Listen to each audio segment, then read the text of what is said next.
And we're back, guys. We're back. This is the Solvable Mysteries Podcast, episode number 84. My name is Yuras. As every week, I'm joined by my co host, Glenn Highcove. What's good, dude? How are things on your end in California? Yeah, I think they're shaping up. Things are looking better. Definitely staying busy and looking for a reason to take my mind off of work and talk about the true crime topic. Exactly, man. We're back. We're back with the true crime topic. Two disclaimers. I actually wanted to go over them with you before we record, but I just remembered what I wanted to say. So, first disclaimer is we did say that we wanted to focus on more lesser known cases on the podcast. And, this case that we're going to be doing, I'm just going to, obviously, everyone knows what I'm talking about. You've read the thumbnail and the title of the video. So, we're talking about I don't want to get this wrong, this name incorrectly. So I will say the Amy Mihaljevic. Probably that's wrong, right, dude? How do you pronounce? I've noticed this isn't me saying that much, but I've noticed this, I think maybe Lithuanians have a hard time with the v noise. So you Yeah, guys transpose v with w. So that's as close as you can get. Yeah, Mihalovic. Mihaljevic. Okay, Amy Mihaljevic. Dude, thanks for straightening that out. So Amy Mihaljevic case, right? Initially, I sort of thought that this case was gonna be a lesser known case because I personally have never heard about it, and one of our commenters actually suggested this case. So we thought, this sounds like an interesting case. Let's do it. Shortly after I started doing my research, I realized that this case is actually like super deep. It's probably the one of the longest active investigations in the U.S. history at this point. So that was definitely not the case what I was expecting, but I think we have enough information and enough research on our hands that we can definitely fill a podcast. I'm pretty sure we can do that. So that's the first thing that I want to mention. We sort of were expecting to do a lesser known case, but this case is definitely not a lesser known case. So, but I think our audience will definitely enjoy our take on it, and I think we will have some interesting points that maybe some other people don't mention all that much. And the other thing is we like had like a little bit of a technical difficulty type of a situation on our end where this podcast almost did not happen. And I would never mention these things to everyone, but the fact is that, and I didn't mention this to you, Glenn, as well, I will have to skip 1 week eventually. I'm not sure when it's coming up, but I will have like some family things, like some family occasion and things like that, where I will have to leave my city for like almost the whole week, so I won't be present. So for everyone who's listening to this podcast, I know it's coming up shortly. I didn't take the courtesy to find out when it's gonna happen. I'm pretty sure it's not next week, but it could be the week after the next week. So I will be missing 1 week's episode. So unfortunately, we will have to take a unwanted break on our ends eventually. But just a quick mention so that if it does happen like next week, which I don't think it will, if the podcast episode doesn't come out, just everyone don't panic. Something just came up that it's like a family occasion. I have to go there. So that's pretty much all the things I wanted disclaimers I wanted to mention. Dude, anything you want to mention before we jump to this case? I just think it's funny. I never thought of it. You and I haven't had a real vacation in like more than a year. So It's that 15 that's, months, that's dude. what that really means. Yeah. Exactly, Yeah. dude. Exactly, because it's fun to do these things. Why would you take a vacation from something that's fun to do? Essentially, it doesn't feel like work. Exactly. So let's jump to the case. So Amy Mihaljevic, right? I forgot how you say that. Mihaljevic, right? Yep. Mihaljevic. Okay. Let's. I'm really hoping that that's the case because I don't want to disrespect anyone here. So, a quick introduction into this case, right? A 10-year-old girl from Bay Village in Ohio uh, goes to a shopping center where she was approached by a man. By the way, this is all happening in October of 1989. So she goes to this shopping center, right? She goes with a friend. She's approached by a man. This man walks her away. I think she's last spotted around the parking lot of that shopping center. We will be jumping to the Google Earth of this whole area shortly, and she's not seen ever again until February of 1990, where she is found, or at least her body is found dead somewhere off the highway in a ditch in a rural township in Ashland County. So that was 50 miles away from the place where she disappeared, which would be that shopping center. Dude, your initial thoughts on the case while I jump to the Google Earth just to see the relevant area? Yeah, I mean, it's interesting. It makes me wonder because you said it's such a famous case, and both you and I, frankly, I'd never heard of it, and I live here. It makes me wonder if it happened. It happened around the time I was like 13 years old. So it must have been right on the edge of kind of when I started having more, I guess, grown-up thoughts and concerns, and maybe that's why I'd never heard of it. Because there's a lot of, I guess, the other thing we've covered already is there's a lot of other famous cases that kind of happened right in this period of 3, 4, or 5 years on the West Coast. So maybe they kind of eclipsed what was going on. But it definitely was, like you said, a super famous case. They got all this attention and had like John Walsh presenting it on America's Most Wanted. And he was somebody that had his own tragedy with stuff like this. So yeah, I mean, maybe it's like one of the original kind of modern child true crime tragedy cases. Exactly.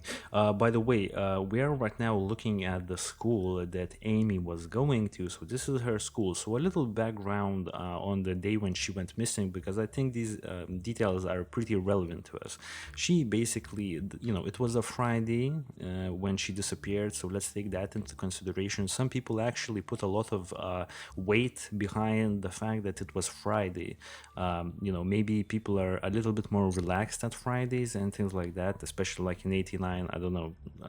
For some reason, I think maybe in this city people were somehow maybe more relaxed. I mean, I'm just speculating here. So she had, by the way, she had a brother who was 2 grades above her, so in the seventh grade, because Amy was in the fifth grade. His name was Jason, right? So I think he's gonna play a part in the story. I will want to mention him really soon. So basically, Amy, right? She goes to school. She takes her bike, so she goes to school with a bike. She leaves the bike at school. One thing to mention, because I think we may end up talking about it a little bit later on in the show. She ate spaghetti for like lunch and things like that, because a different form of food substance was later found in her system. So it would probably indicate to us that after she actually was kidnapped, she may have ate additional meals such as Chinese food or pepperoni pizza, because that substance correlates with those two dishes. So that's just one thing I wanted to mention off the bat in case we forget to actually mention that. Now, she tells her friend at school that she's actually not gonna go back home. Now, I don't know where her home is, but from this angle on the Google Earth, we could see that this is the school. So, in this direction, I would assume she would probably drive her bike, or maybe this direction, or maybe this direction, right? But at that particular day, she tells her classmate, I believe, or like a friend at school, that she's actually going to the shopping center and she's not taking her bike, and that she should tag along with her. So they're going in this direction. So as we will soon arrive at the shopping center. It's pretty close to the school. I think it's only like zero point 0.2 miles away from the school, right? So as they are walking, Amy actually says to this friend of hers that's sort of helping her, to walk towards the shopping center, that she is actually meeting a family friend. I believe it was a family friend who will help her pick out a gift for her mother, because her mother had recently like gotten a promotion at her job. So I just want to quickly add the situation regarding that. Amy's mother, she actually did not receive a promotion. at her job. I think her name was Margaret. She only recently had switched from working part time, I believe, at the local newspaper to full time. So, Amy Mihaljevic being 10 years of age, I think she may have sort of got it confused, right? What do you think, dude? Have you heard about this situation regarding Amy's mother getting a promotion or anything like that?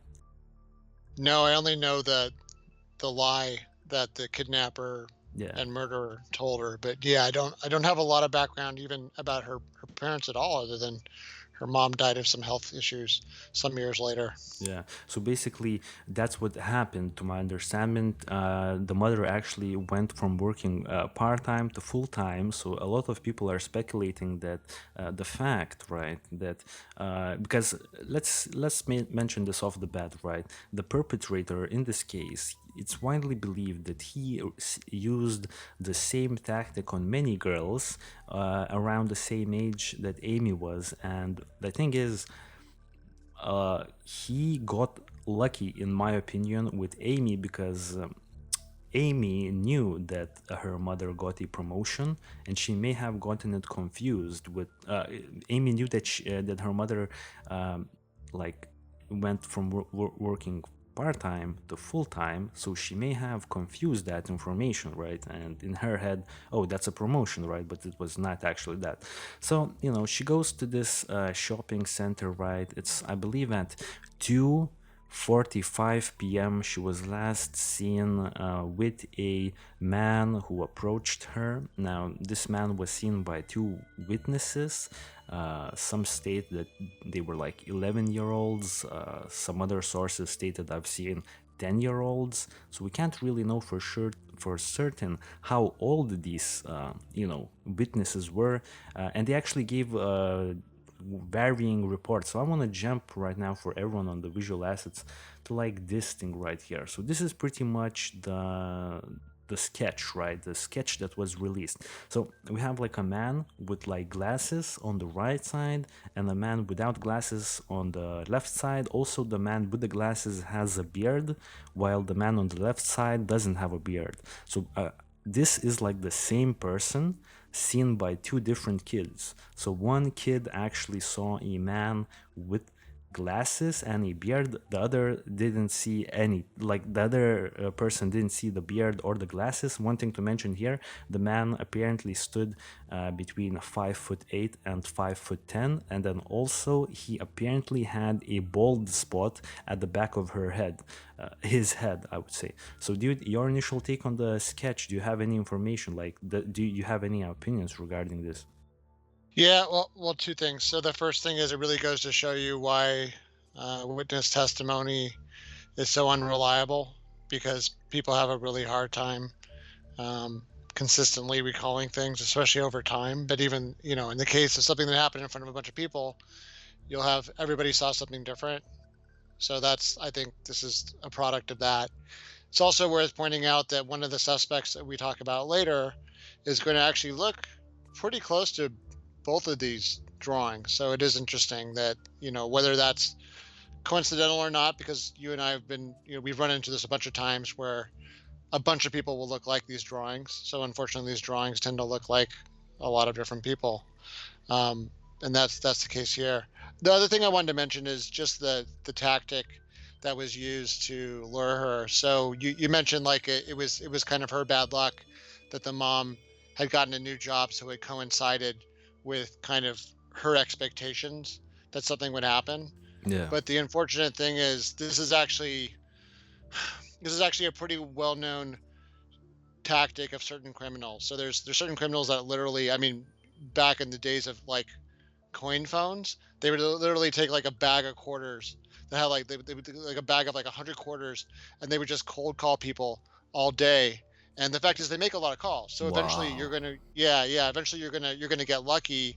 It's not even being lucky. You're making your luck, right? Because you know that eventually you're gonna have the right combination of words, and these people are super compelling. So I'll expand on this point a little bit. I'm just going to mention that in the front, that it's both unfortunate for her, but I don't think that, and we're not blaming her, but I think it's actually very easy to fall for this, because the people that do this, they are essentially professional scumbags and criminals, and they are as good at what they do as like a used car salesperson Mm, or a somebody telemarketing. They're probably even better, honestly, gotcha. because they're more motivated. Yeah. So Wow, dude, that's actually incredible insight. I have never considered this information, and yeah, I've never heard about this. That people use like payphones or something like that, and would have like a coin bag and just cold call.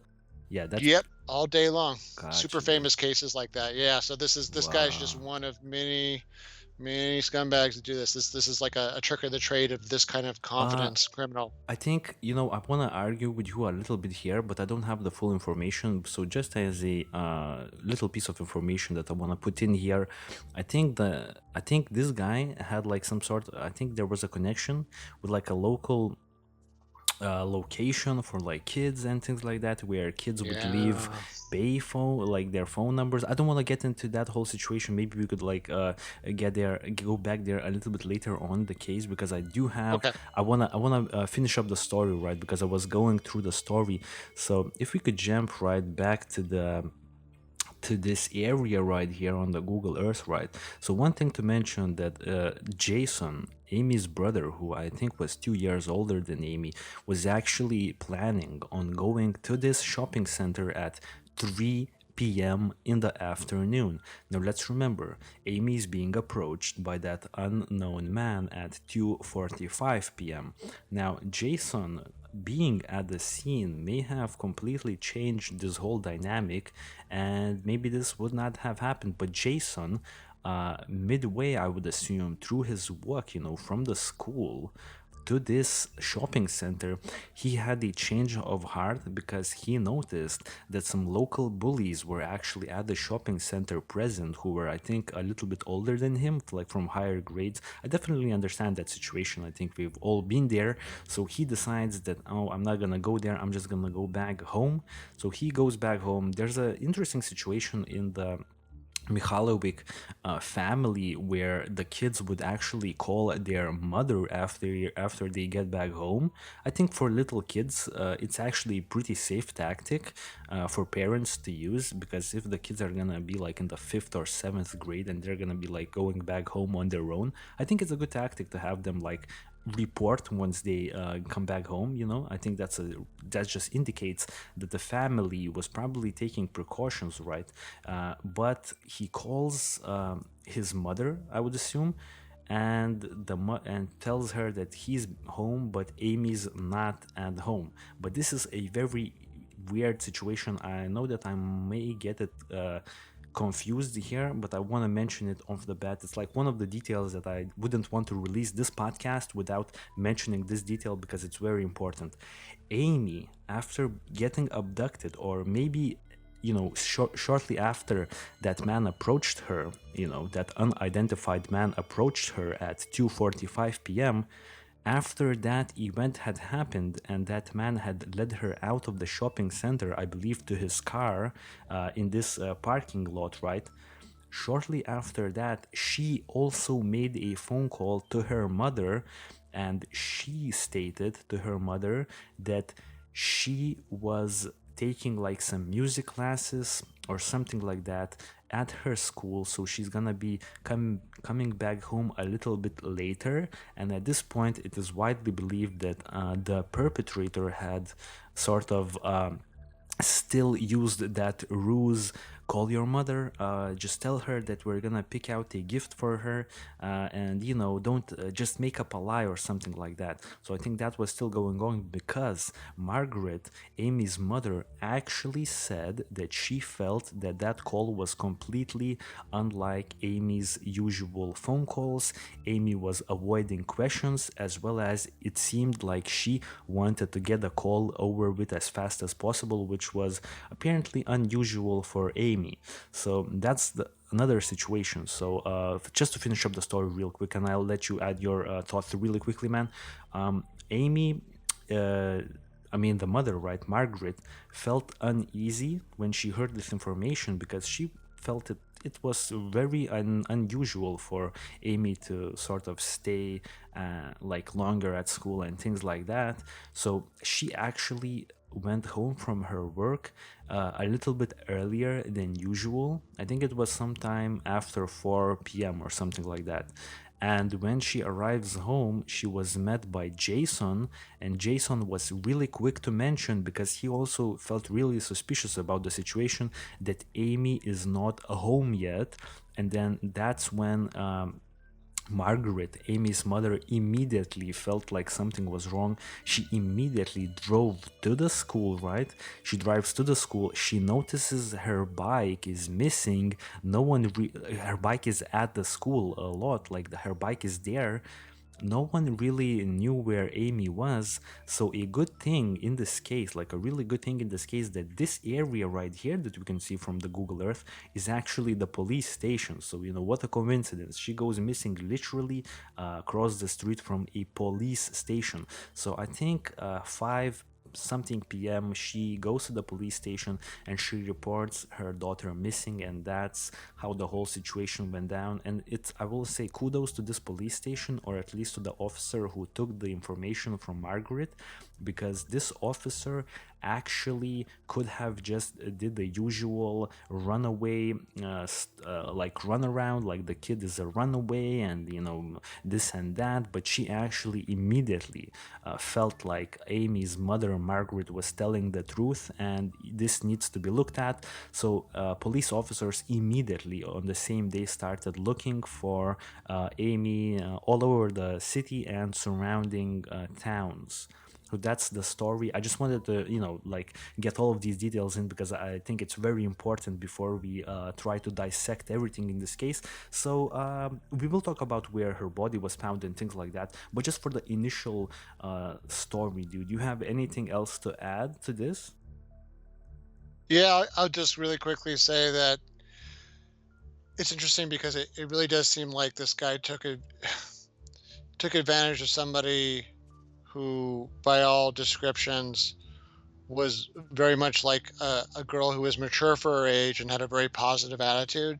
So, like maybe other kids wouldn't even want to go to that extra effort, maybe to get like a present for their mom, or, wouldn't feel comfortable interacting with like a stranger to them, right? And but like the description of her literally was as a very can-do kind of kid.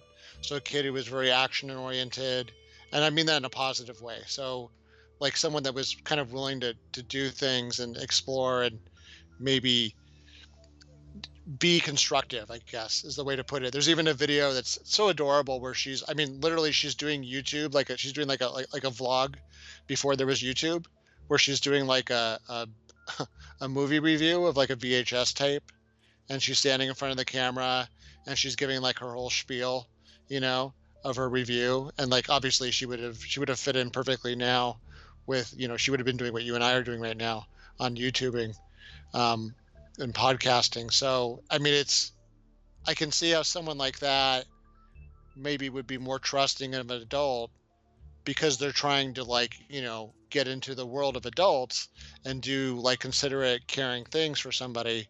Now, let me ask you this question. When there was that phone call that didn't sound right to her mother, what do you think was going on there? Do you think that she was being coerced, or do you think she was being evasive because she was trying to keep it a surprise? Dude, that's a question that I was thinking about. The question that you just asked, right, is probably the most thought question in my head regarding this case, especially last night when I was looking into this. That's because I have no idea, and I think the general consensus is that no one really knows. I think if we could hear that phone call, we would have a better idea, right?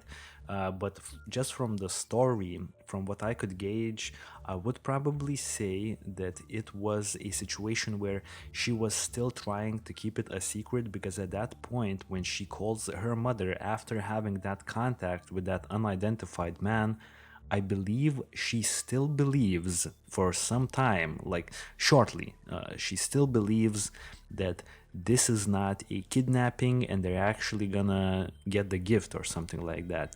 So why I say that is because, to your point, you talked a little bit about Amy, the really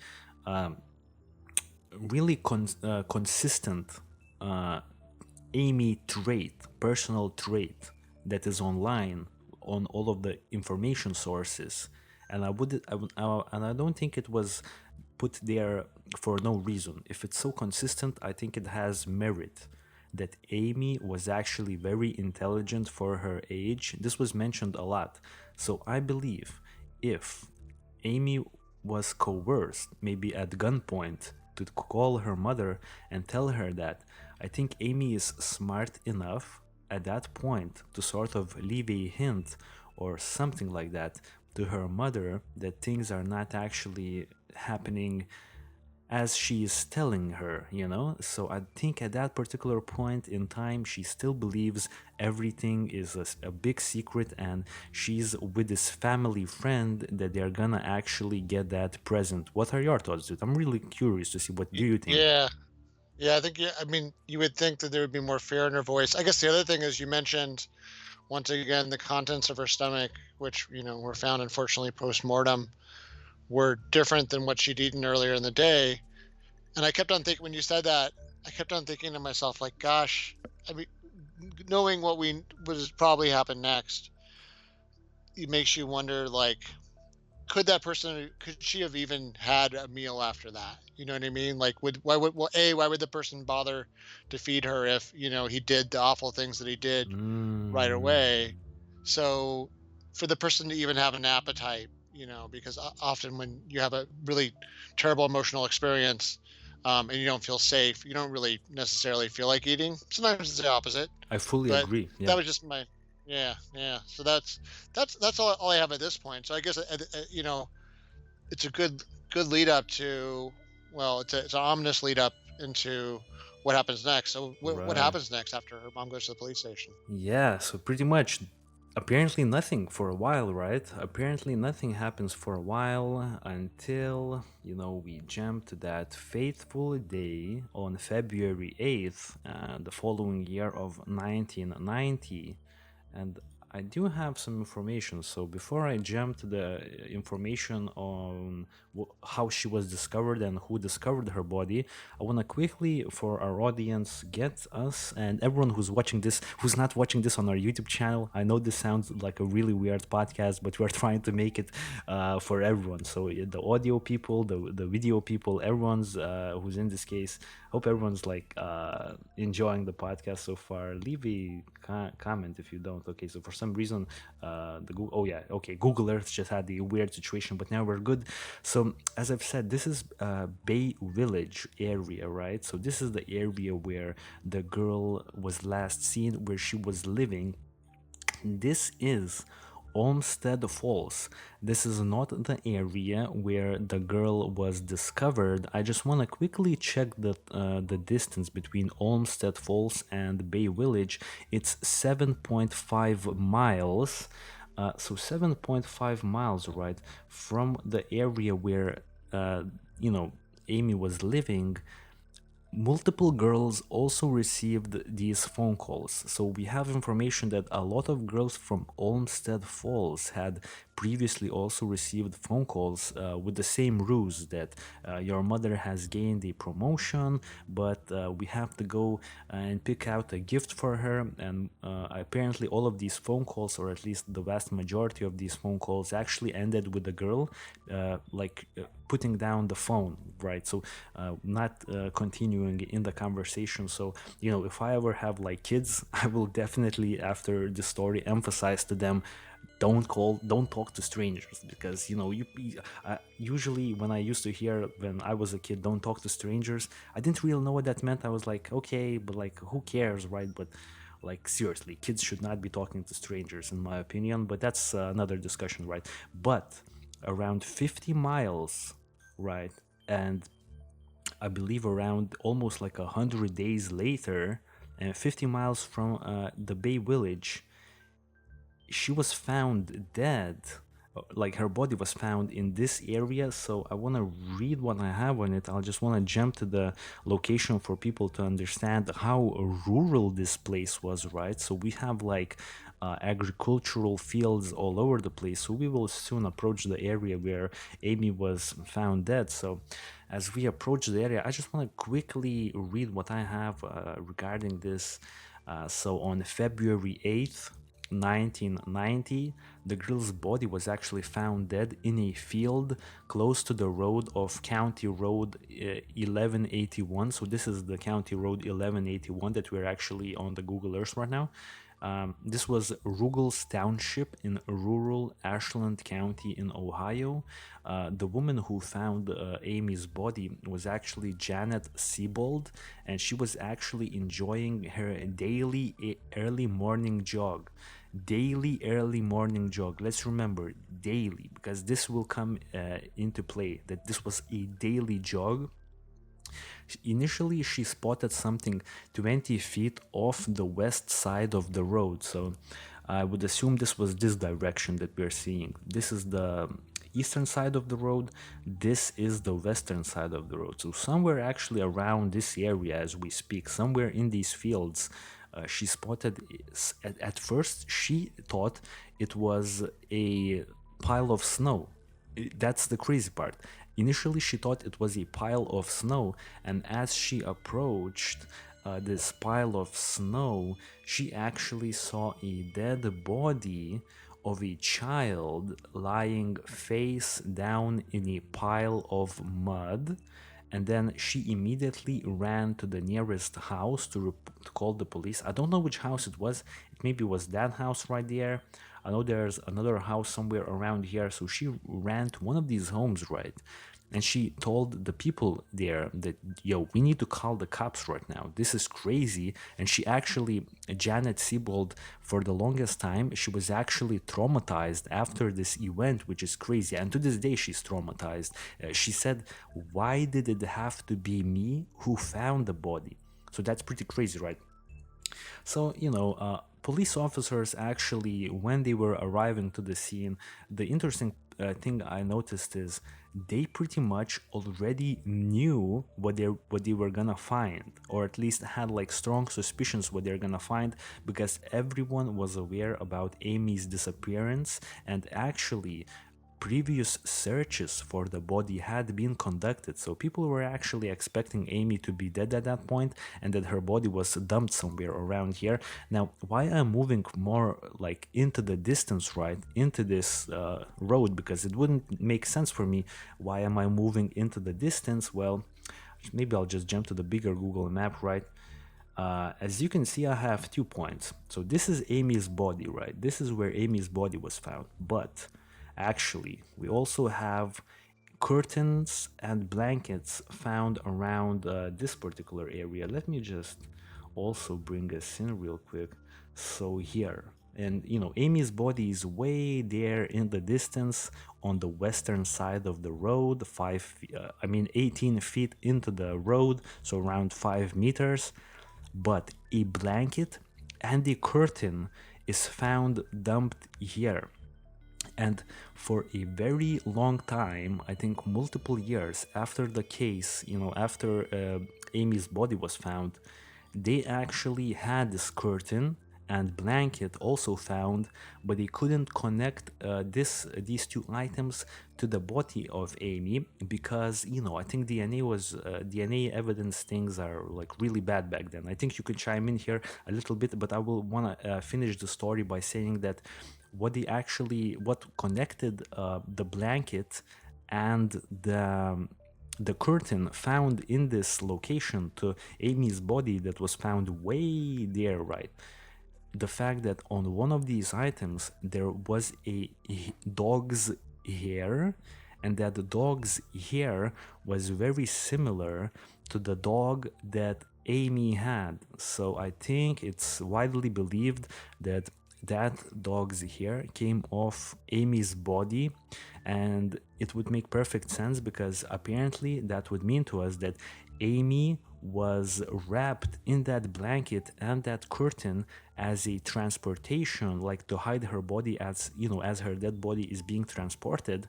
And this is one of the key reasons why people believe that her body was actually dumped in that area and she was not killed here. And the other thing is the low amount of blood found on the scene. People would assume that there would be more blood at the scene, more like sort of other DNA things at the scene if she was actually killed there. And this definitely looks like a place where someone just drove with a vehicle. They probably drove from that direction, from there. They dumped her body in the field, like at the middle of the night or something like that. And as they were driving here, they probably discarded the blanket and the curtains, right? So I know I've been talking for a lot, but I just really wanted to make sure that I say everything I have. So that's pretty much the event and how she was found, dude. You want to chime in here? And I hope you do, because I need like a little break, dude. Yeah, so I mean that's an excellent point what you're fleshing out because it sounds like this is a very prepared killer, right? Like to your point, this is not the kind of person you would think that would kill the victim where she was found because that would be really bad planning, right? Somebody could come along, she could run away, like that's what where she was found was essentially the disposal of a dead body. It wasn't a murder scene anymore. It was evidence of a murder and a corpse and evidence of a crime, but the actual crime happened almost certainly someplace else, right? Not this really obvious place where anybody can come driving down the road and interrupt all manner of things. You mentioned DNA evidence, so yeah, this is interestingly right during a very pivotal point in kind of the era where DNA evidence starts becoming transformed. So this is during the era when DNA evidence comes into its own. Before this, they could only do things like blood tests and saliva tests and kind of like just they have general clues about maybe your blood type or saliva type or things like that that put you in smaller groups of people, but they didn't have the ability, I would say, until probably the late 80s going into the early 90s, where just every year the DNA evidence got a lot better to the point where when you have the O.J. Simpson trial in the mid to late 90s, the evidence that they collected, which happened right in 1994, that evidence can literally point to like basically one person. So this is for sure interesting in a lot of ways because even though at the time, and I think you're about to go into that about the actual like search for suspects and what kind of what they did at the time, and then we'll talk about kind of more recent developments. But yeah, at the time, it was like you know this is one of the things you do see. I think this is like the opposite of like the head slapping moments that we've had in other shows where we're like, gosh, the lost opportunities to solve a crime or to find to solve who did it. In this case, because they saved the evidence, that evidence is there. That evidence. So now if something comes up, and as we've mentioned before with the cold case stuff, so the cold cases are cases like these that have been gone unsolved for years, sometimes decades, and because of all of the DNA sampling that happens both by the state, so when someone goes to prison, or in some cases, not even have to go to prison, they just enter the system somehow, or the system finds them. They take DNA samples. Well, with some amount of effort, that DNA sample is compared to past and current crimes.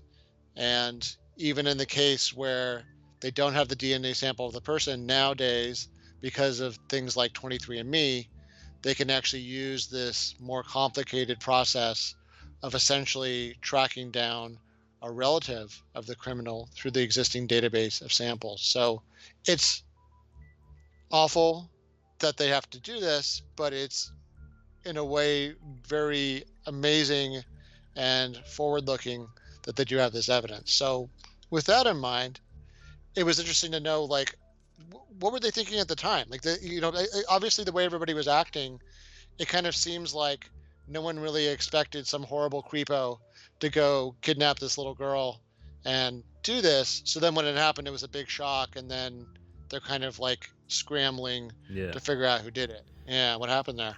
Yeah, so basically, I don't necessarily have all of the details regarding the investigation. I think I only have like the most interesting ones that I found, right? Maybe these will answer some of the questions, but right. So the one thing that I want to mention is that yeah, firstly, there were multiple phone calls made to other girls. So that's one thing I've mentioned, noticed here, that girls. And I don't know, maybe you'll want to chime in later on, but I feel like this guy was only targeting girls. I don't see any evidence that this was not targeted towards girls. Also, it is very highly believed by law enforcement that this was a sexual crime. By the way, her body, right? Her body was found with a blood stain in her underwear. Now, initially, there were no signs of rape, but I will say that the body was decomposing in this area for around, like, what, 100 days. So I was thinking to myself, wait, don't bodies after 100 days of decomposition, wait, isn't there like anything left of the body? But apparently there's something there was something left, I would assume. So there was a blood stain in her underwear, and that, I believe, that was the only thing that indicated to us that she may have been sexually assaulted by this perpetrator. Now, that can't be proven. However, police believes that this was a sexual abuse type of a situation, if you know what I mean. So also, from the phone calls that were made to other girls, there were actually quite a few, but police only suspect that only two of those multiple phone calls are connected to these killings, right? Another interesting detail that came out later, and we can gauge that because Amy actually told her friend that she was meeting a guy who said he had $45 to spend on the gift, and he said that everything that is left over from those $45 could be spent for a gift for Amy. So I think that's additional incentive to meet the perpetrator. Another thing I found pretty interesting is that Amy was actually disclosing this information to pretty much everyone besides her mother, and I would assume her brother, what she was actually doing, because I think she wanted to keep it a secret for the family members. But to the neighbor, I think it was a neighborhood friend. I don't think it was an adult neighbor, because an adult neighbor would probably raise suspicions, but a neighborhood, like, friend or something like that, she told that friend, I don't know if it was a girl or a boy, but she told that friend that she was meeting with a man that she talked on the phone. So that's how we know that she had a phone call received, because that neighbor told that to the police. Also, the friend that she was walking with towards the shopping center from her school, apparently that friend was told by Amy that they're gonna be buying a gift. So she was telling a lot of people about what was the plan on that day. So that's something to mention, right? I'm also reading here that, interestingly enough, her autopsy was never made public, so we can't really gauge like too many details regarding how she was found, because the autopsy is not public, because this is an active investigation, and I think it's literally like the longest active investigation of all time. It's like over 30 years at this point, at least in the United States. So this is a pretty big case. The body, right? The interesting fact regarding the place where she was found, some people think that a big important detail for us is to figure out when she was placed at the scene, right? Because let's remember, dude, she disappears in October 27th, right? And she is being found on February 8th, 1990. So what? That's like 3 months, like 3, 4 months, something like that, right? So I think a big point for us is to really we have to figure out the amount of time that she's in the fields dumped, right? But we can actually at least gauge that she was dumped there probably shortly after she was kidnapped, is because a plant was already growing on her clothing, and police can't really pinpoint the exact time that it would take for that plant to grow to, like, a certain amount, but they do indicate that she was dumped there for a long time before she was found. So this raises another like weird, I guess, a situation for us, or question: why was her body not discovered earlier? Because a lot of neighbors, they were like, yo, why didn't we notice her body earlier? And actually, the woman, remember when I said that, remembering that this was important, that this was her daily jog, so she was jogging daily, but only now she finds the body. I think it could be explained that it was winter in Ohio. There was snow apparently, and the scene did look like a pile of snow. And the fields are pretty rural. It's not like there's a million people walking past here, so I'm not gonna raise any suspicions regarding that. And lastly, I would like to say, yeah, we talked a little bit about that soy product being found at her body. So it was a soy-based protein product, and it's consistent with uh, pepperoni pizzas or Chinese food. And I don't think it's consistent with spaghetti that she ate for lunch that day. Another interesting fact I want to mention here is that a lot of her belongings were not found or have ever been retrieved, because she went to school with a whole bunch of stuff. Let's remember, at 10 years old, you have like a whole bunch of stuff that you bring to school, right? I have the items that were never found. So that would be the white nylon jacket, a book bag, her earrings, and her riding boots, because she was into riding horses. So she was wearing riding boots, and police for the longest time did not disclose the items that were missing, because the nylon jacket was a super casual, basic nylon jacket that a million kids had. The book bag was super basic, a million kids had. So police, initially didn't want to release all of this information, because it would make sense for them to release this information, because they would say, if you know a person who has this white nylon jacket, this book bag, right, or these riding boots, call us, because you probably know the perpetrator. But since those items were widely owned by many children in the area, they did not want to do that. But I will say, those earrings are very distinctive, and I think they're like the only ones in existence or something like that, because they may be handmade. I might be mistaken here. So that's another thing I wanted to mention. And also, yeah, pretty much, there was the sketch. We talked about the sketch.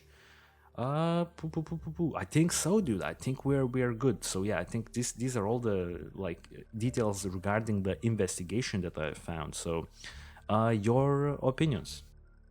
Yeah, I mean, I think they mentioned in the research that the fact that you said there were these very distinctive things that were missing from her body, it did sound like the killer was demonstrating that trophy taking behavior that we've talked about in other cases. We often associate with the serial killers because serial killers, it's like they're doing it a lot, so they're taking trophies. But it's not unthinkable that someone who does something once could also take a trophy. And that's kind of part of that obsession of maybe why they did, whatever the mental illness is, or the unhealthy, psychosis they have. That's manifestation of it. It is interesting that you said. So I think this goes back once again to the cold calling thing. It does seem like this person basically got a whole list of leads, just like a telemarketing office would get a list of leads that they buy from another company of email addresses and telephone numbers. There was that Erie Nature and Science Center, which had a visitor's log book, and I can't help but like kind of think back how naive people must have been, all of us really. I mean, but not just this center, but just in general. No one really thought of anything about leaving your phone number and your name, even minors, right? So like little kids were writing all this personal information in there. And now, of course, like everyone's super sensitive about that. We have laws about privacy. Even like internet providers need to watch what they track about you. But back then, before all that stuff was going on, it was very easy to get all manner of information. In fact, a lot of laws were passed right around that time because of some very serious crimes just like this that happened because of information being available um, through different sources. So that's fascinating. I think that what you said is perfectly correct. This person was definitely targeting girls. Seems to be their preference. They probably went through that list, that logbook, and just took every girl's name. Dude, Maybe, just yeah, it will correlate. Correlate with what you're talking about. I want to raise a question to you because I do think I missed that information completely. Actually, I do want to raise a question for you, dude.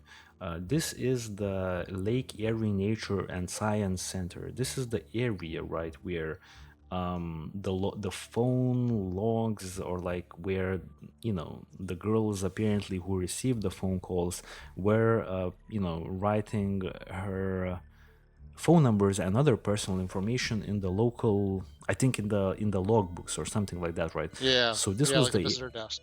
Yeah.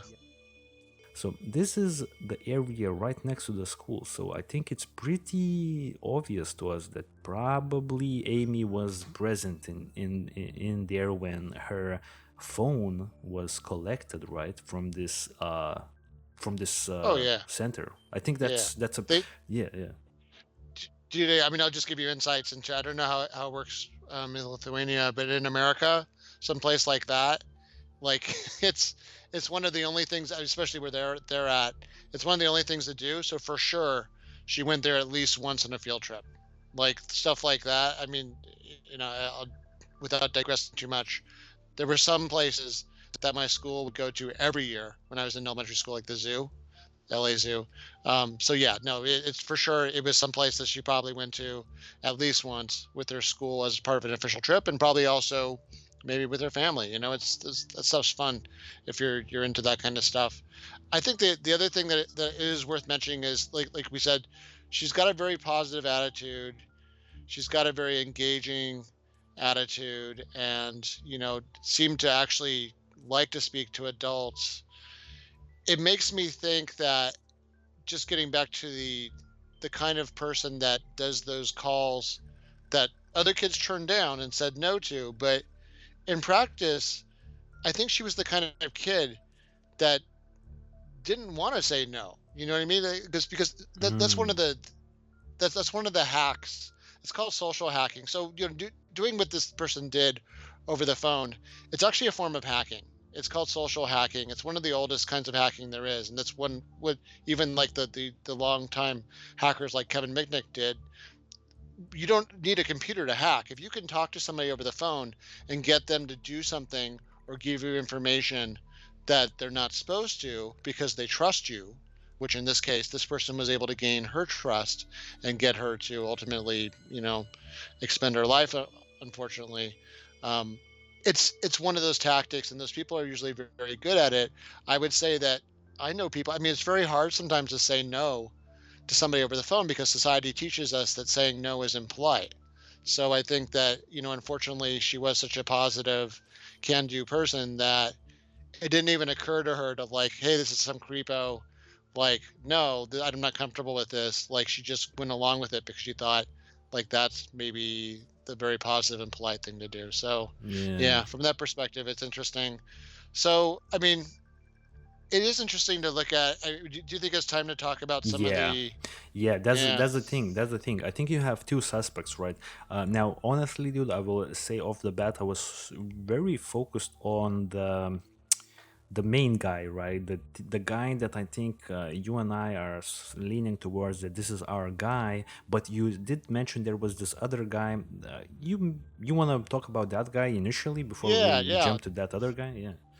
Yeah, I'll bury the lead a little bit because that was the crazy thing. We picked this case, and all of a sudden, like literally, there was a big break in the case the week, the week after we decided to cover it. So that was, I guess, Yeah. great fortune for everybody involved, including Amy's family. So before we talk about that person, there was somebody whose name is he this is a professional identity thief. So already we're talking about a con artist, right?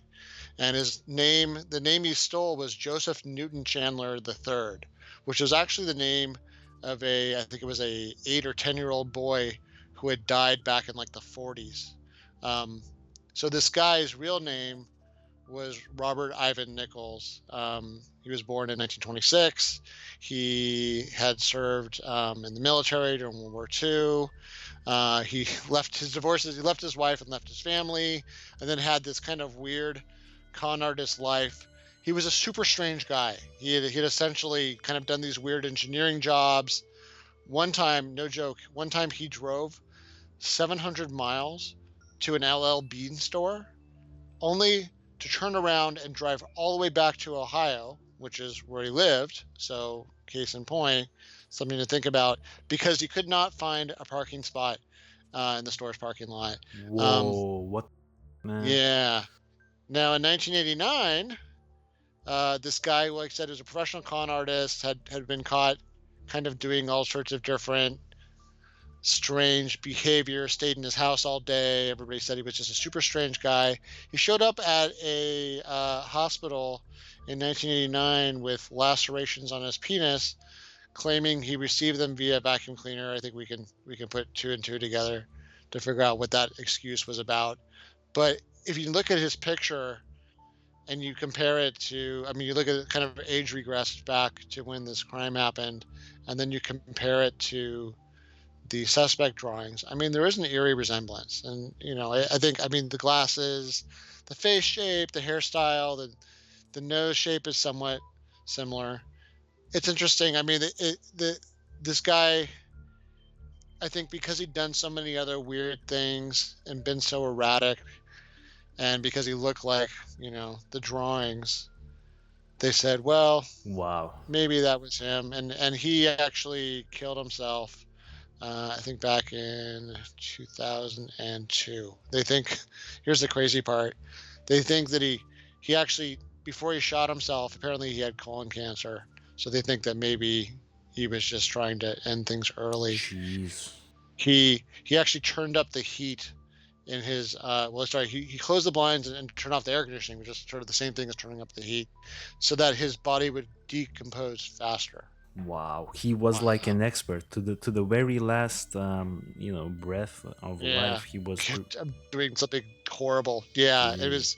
So the guy was weird. Okay, but I mean, like, there's not like a lot of super strong evidence about this person. I mean, I think that was because the guy lived in the area and he was involved with some pretty weird stuff, and he does look like the drawing a lot. I But I don't wanted know to that. I Yeah. wanted to stop. I don't know anything about this guy, so it's really good that you are bringing this information to everyone who may not know this as well. I wanted to stop a little bit at the timestamps of these pictures, right? So this is apparently his driver's photo ID from 1999, and this is 78. So let's remember that I believe Amy, right, goes missing at 89, so it would have to be somewhere in between these two pictures, right? So we would probably be looking at someone who's pretty old, because I want to bring back to the detail that the two witnesses who saw the guy at the shopping center, they said that he was maybe in his late 20s or like 30s or something like that, right? Now if we're gonna be looking at a dude who is in between these two guys, like age wise, right? I already think this guy right here is too old, and this is an Yeah, I age agree. this is age regression, like 11 years before it happens. So 11 years before it even happened, I already think this guy is too old, right? So yeah, I would agree with you that there's probably not that much linking to him other than you know uh DNA, not obviously not DNA, but him living there, things like that. Now if you don't mind, dude, before we jump to the main guy, I want to play like a news story that sort of gives us the information about this new guy, I would assume. So do you mind if we listen to that and then jump right into the main dude? Let's do it. Gotcha, man. Okay, so I'm just gonna play it real quick. Let's see what the news people have to say about this case. Well, 31 years ago today, the body of a missing girl from Bay Village was found in a farm field in Ashland County. Now, more than 3 decades later, investigators have yet to charge anyone in the kidnapping and killing of Amy Mihaljevic. But the 5 on Your Side investigators recently uncovered newly filed court records showing investigators focusing in on a potential suspect. Investigator Scott Knoll has more of what he's discovered in a story you will only see here on News 5. These are the sworn statements from the lead investigator with Bay Village Police. In them, he says a woman came forward 2 years ago and identified her former boyfriend as a suspect in Amy Mihaljevic's murder. It's the case that shocked a community. There has been panic and paranoia. 10-year-old Amy Mihaljevic kidnapped October 27th, 1989. Say lots and lots of prayers for Amy Renee Mihaljevic. Despite thousands of tips, prayers from the community, and a nationwide search, on February 8, 1990, the search for Amy turned into the search for her killer. Mihaljevic's body found in a rural Ashland County farm field 50 miles away from the Bay Village Square shopping center where she was last seen talking to the man seen here in FBI composite sketches. It's believed the man in this composite sketch kidnapped the 10-year-old girl from the Bay Village shopping center. But who is he? 5 on Your Side investigators discovered police now following up on a tip they received in January 2019. According to newly filed court documents, a woman told police she suspects her ex-boyfriend is Amy's killer. We're not naming him because he's not been charged with any crime. But according to an affidavit filed last fall, the woman told investigators she lived with the man less than a mile and a half from the shopping center where Amy was last seen. Police say the man had family in Bay Village, including a niece in the same grade as Mihaljevic.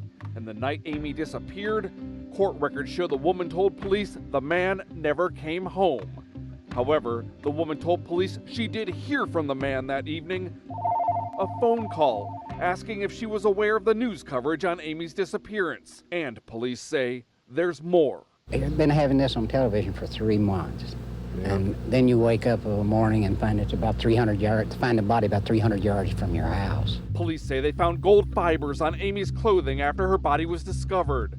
The detective told a Cuyahoga County judge the now 64-year-old man drove a gold-colored Oldsmobile with a tan interior at the time. And police say his former girlfriend recalls traveling to Ashland County with the man. We've also learned on the day Amy's body was discovered, an FBI agent was assigned to record all cars and license plates passing through a nearby intersection. Police say around 5 p.m. that evening, the agent recorded the man's gold Oldsmobile driving by.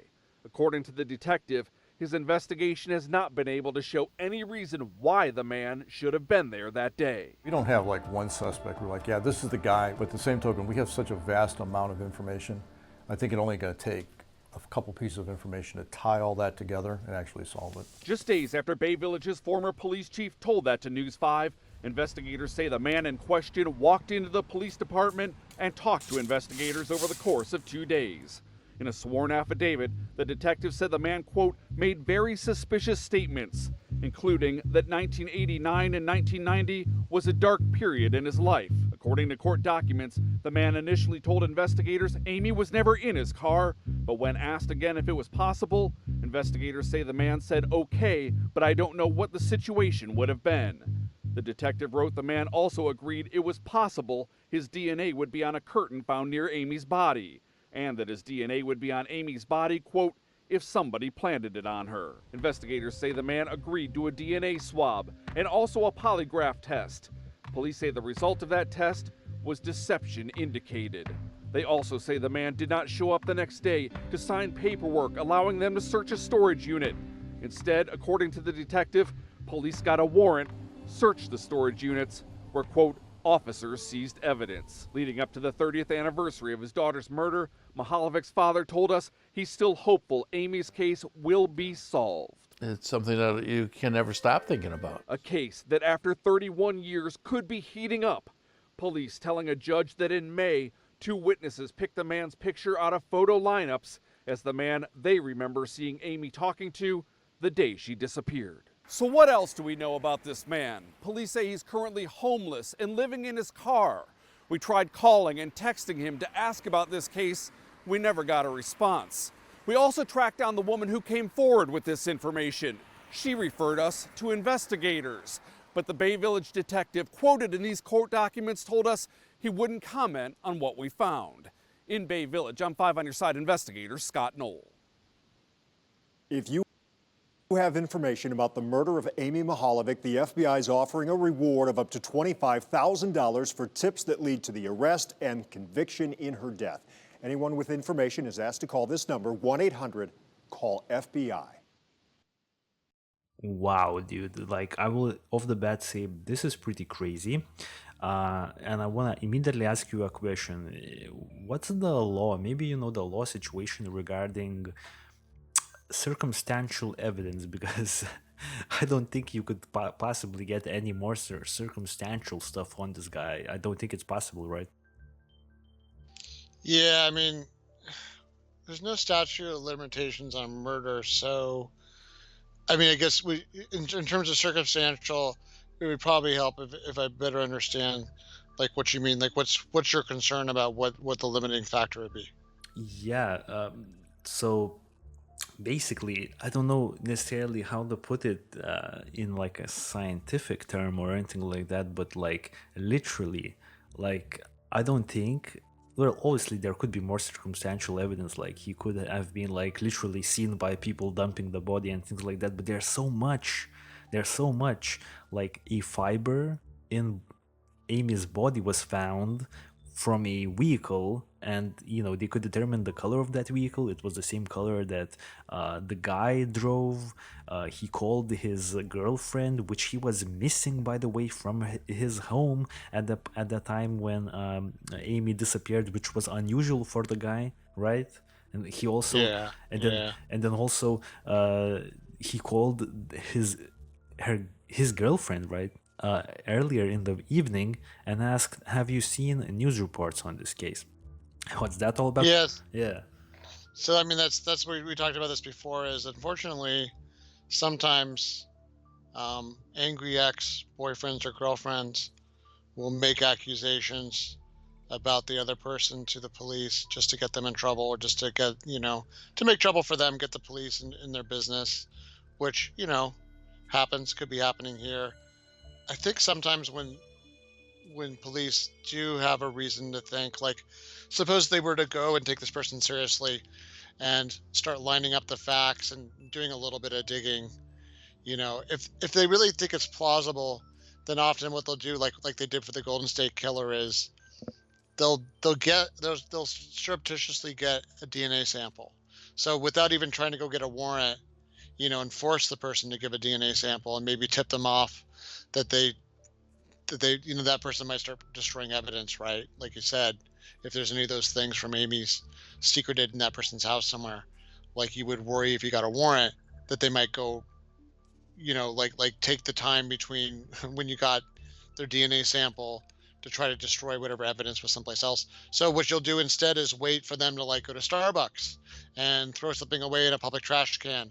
And then you'll dig through that trash can and get that cup and test it. And then you'll know, like what happened to the Golden State Killer, that, whether or not it is the person, connected to this crime. And that's, I guess the best part about this is we have a pretty good way of knowing, assuming the DNA evidence they have is actually from the killer and not like from the dog or something else random.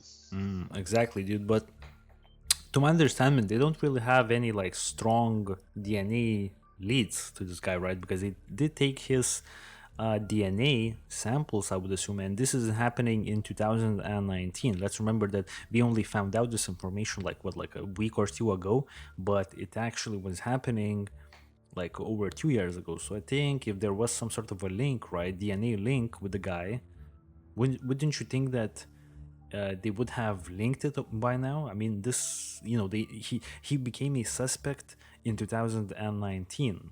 Not like, it's not like it's happening like as we speak. We only found out this information recently. Yeah, that's the weird thing. That's what makes me suspect, because like you said, they're still sitting on a lot of the evidence from the case, including the autopsy. It makes me wonder if they have kind of overstated the amount of DNA evidence they have, or whether the quality of that DNA evidence is poor. if that makes sense. Because yeah, like you said, it should be pretty cut and dry, right? Oh, this matches you. This DNA was found inside our victim, and it doesn't belong to her. Like, what's your DNA doing inside our victim? Right. I think I found very suspicious how on the news report, the people doing the news and things like that said that they can't really disclose the things that the suspect told the police investigators when he did go to talk to police, right? But a few statements they could release, and one of the statements is when police investigators asked this 64-year-old man about whether or not his DNA could be found on Amy's body, and his answer is uh, like probably not, but unless someone planted on it. What is that all about? Yeah, yeah, that sounds like a crazy person or a guilty person. Exactly, dude. Yeah, so basically there were some other things, as I've said, like that car that was, the car fiber of had like a color, the same color that I think it was like a golden color or something like that. The same color that the dude was driving at that time. And also, I think this was like the biggest point for me. Essentially, let's jump to the map again. I think you will agree that for me personally, this may be like the strongest lead, that this guy was the guy who kidnapped Amy. Was shortly after her body was found, right? Here, that's the thing. The police immediately arranged a like one police officer, right? Or I believe it was maybe FBI officer stationed somewhere here to mark all of the cars and numbers of those vehicles, you know, that drive past the area soon after the body was discovered. And his car passed this area. So I don't know, dude. Yeah, I don't know. yeah, Like, it's sounds. like, what else do you need? I know it's pretty disturbing, right? I mean, all these suspects, this horrible crime, and it's kind of an ongoing theme of our show is, I don't know, as a parent, man, this is super scary. Yeah, dude, I think it's time that we focus on like the closing aspects. I don't really have any like closing thoughts that I want to disclose. I just think this case is super creepy. I do hope that Amy and her family get justice, and I think they're very close in respect to this newest suspect that emerged in 2019. So that's all I'm gonna add there. Yeah, dude, anything you want to mention on your end regarding this case? I think you've wrapped it up really well. I think you've presented a very complete and well researched, you know, edition of our show in terms of this case. I mean, certainly you found a lot more research than I did, so I'm super impressed on my side. But yeah, from my side, I mean, this makes me want to go and tell my daughter, exactly the kind of horrible stuff to watch out for, and what not to fall for on the phone. And I feel like every time we do one of these shows, there's like another thing on my list for what I need to talk to my kid about. So I hope it is just as helpful for our viewers and listeners. Exactly. So basically, guys, this was episode number 84. I really enjoyed doing this case. So I'm assuming we're staying to the true crime topics. I'm really enjoying these right now. So as I've said, one of these weeks, I will be missing MIA. So probably not next week, but I don't know exactly when. So one of these weeks we will have to unfortunately do like a break, unwanted break, I would say. So yeah, that's gonna happen sometime. So just a disclosure. And yeah, pretty much this was a cool ass show. I enjoyed myself, and we're gonna be returning. I'm pretty sure we're definitely returning next week with a true crime case, something lesser known maybe, or something like this. We'll see. As I've said, one other thing I want to mention: a lot of technical difficulties were happening in respect to my audio potentially, because I was in transition a little bit with my like microphone and things like that. So if something's like not 100%, note that I'll probably perfect it for the next time. If I do notice that something's out of whack, because that's a high possibility, I don't know until I listen back to this recording. And pretty much, dudes and girls, I hope everyone enjoyed it. And yep, stay safe. And for now, just peace out.